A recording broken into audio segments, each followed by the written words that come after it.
Hai, hari ni saya nak tukar bulb lampu saya yang hadapan ni, iaitu panggil low beam.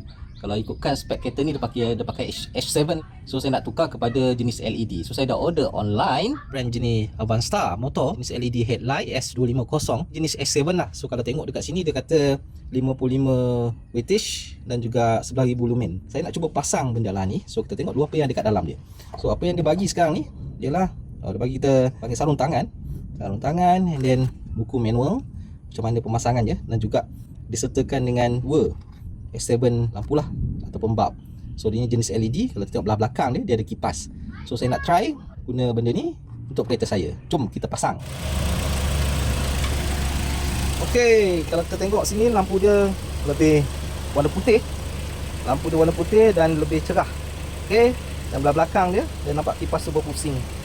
Okey, so kita akan pasang balik dan kita tengok macam mana. Okey, apa yang kita lihat dekat sini belah kiri ni, saya dah pasang LED light ni warna putih. Yang ni bulb biasalah, dia warna kekuningan.